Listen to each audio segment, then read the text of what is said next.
Ooh, look at their faces. That pause? Yeah, that one.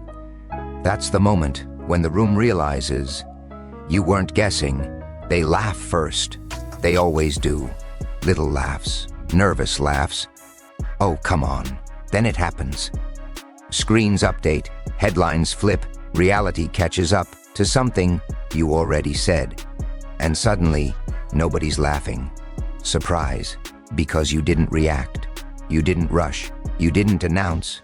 You just knew before the briefings, before the leaks, before the so-called experts cleared their throats and pretended they saw it coming too. Funny thing about that, they call it coincidence, luck, timing, anything. Except the truth that you were early.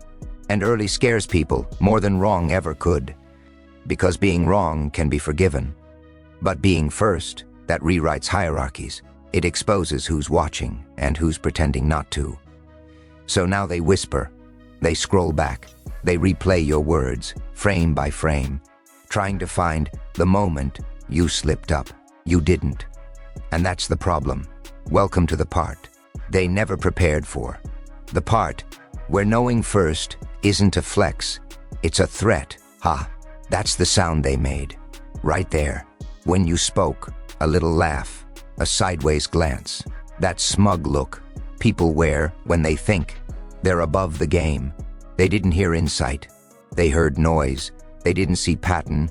They saw ego, arrogant, lucky, guessing, cute words, safe words. Words people use when admitting the truth would knock them off their chair. Because see, to them, knowledge has a uniform. Titles, badges, invitations, and you didn't come dressed right.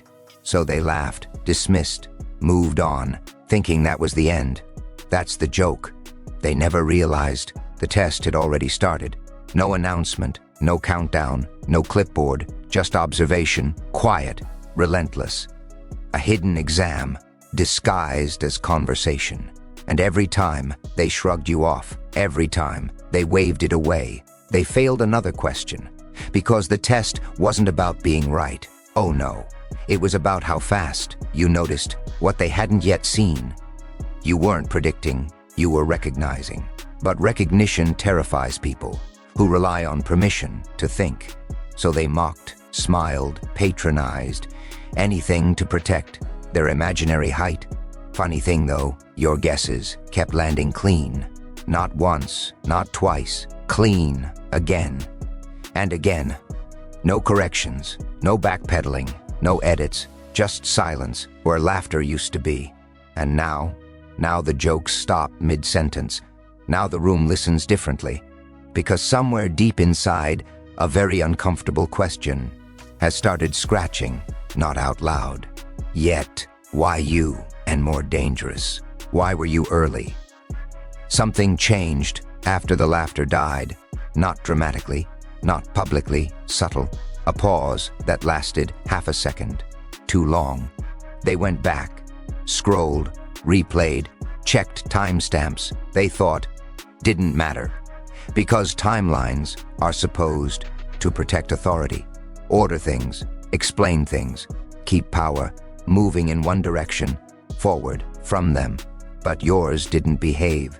Your words were sitting there, quiet, unedited, waiting, before the alerts, before the meetings, before the confident voices cleared their throats and said, as expected. That's when curiosity crept in. Not curiosity like wonder, curiosity like suspicion. They didn't ask how you knew. They asked when, because when is dangerous. When exposes preparation, position, angle, and your timing, uncomfortable, too clean, too early, too calm. You didn't rush to prove anything. You didn't celebrate. You just moved on, like the outcome wasn't news, like it had already happened somewhere inside your head. That's when unease entered the room, because experts hate one thing more than being wrong. Being late. Late means reactive. Late means blind. Late means someone was already standing where you're trying to arrive and you weren't standing there, panicking, You were waiting. That's what broke the timeline. Not accuracy, positioning. You didn't chase events. Events tripped, trying to catch up to what you'd already said. Now they don't laugh. They cross-reference. They whisper. They stop using your name and start using phrases like, that one. Because naming something gives it shape, and right now, they don't want to admit what shape you're becoming. The timeline didn't expose you, it exposed them. And once that happens, curiosity stops being polite. It turns sharp. They tell themselves it only happens inside, behind doors that lock automatically, rooms without windows, chairs arranged just so. They call it access, briefings, clearances, need to know, a secret club built on the idea. That knowledge is a reward for obedience. And you weren't on the list. No badge, no seat, no polite nod from someone important. Which is why what happened next felt impossible. You knew what the room would decide before the room finished arguing. That's when unease turned into something heavier, because exclusivity only works if the fence holds, and somehow, without climbing, without breaking, without even looking at it, you were already on the other side. Here's the part they don't say out loud. Those rooms, they're not full of angels. They're full of monsters, pretending to be careful, everyone guarding their fragment of insight, like a trophy. You didn't steal fragments. You saw the pattern, and patterns don't belong to clubs. They belong to whoever's paying attention. That's the revelation that hit them sideways. You weren't inside their system. You were above it, not higher in rank, higher in perspective. While they argued rules, you watched behavior. While they protected secrets, you listened to consequences. No clearance required, just awareness. That realization did something terrifying. It collapsed the fantasy. That knowledge is controllable, because if you can see it without permission, then the club isn't exclusive, it's fragile. And suddenly, those locked doors don't feel like protection. They feel like panic rooms, because the most dangerous thing to a closed circle isn't invasion. It's proof that someone outside graduated without them, and they don't know whether to invite you in or make sure you never speak again. Here's where they lost you, not physically, mentally, because while they were still arguing definitions, you had already moved past the lesson. They believe growth comes with ceremonies, milestones, approvals, someone important shaking your hand. That's how they measure progress. But your graduation, silent, no applause, no certificate, no message saying you're ready now. It just happened. One moment you were learning, the next, you were watching others repeat the same mistakes with new confidence. That's transformation, not power yet. Distance. You stopped reacting to their urgency, stopped chasing validation, stopped explaining, because explaining is what students do. Observers don't rush. They wait. That shift, they felt it. Conversations changed tone, questions got careful, statements turned conditional. Not because you demanded it, because they sensed you no longer needed their framework. You'd outgrown the rules that made them feel safe. While they still asked, "What should we do?" you were asking, "What happens next?" Different level, different game. That's when transformation became visible, not in you, in them. They started adjusting behavior around your presence, pausing before speaking, checking reactions, measuring words, because graduates don't argue. They observe the curriculum from the outside, and nothing unsettles a system more than realizing someone passed the course without sitting the exam. No permission, no syllabus, just comprehension. That's the part they'll never announce, because admitting it would expose the truth. That authority doesn't come from position. It comes from perspective. And yours already moved on. You noticed it before they add me. Ted it, the shift, eyes lingering, half a second longer. Questions framed, like compliments. Just curious, just checking, right. Mockery was easy, ignoring you was safer. But now they were paying attention, not openly, not proudly, carefully. Because watching someone is different from learning them. They weren't studying your ideas, they were studying you, patterns, timing, silences, waiting for a crack. That's when control entered the room and missed.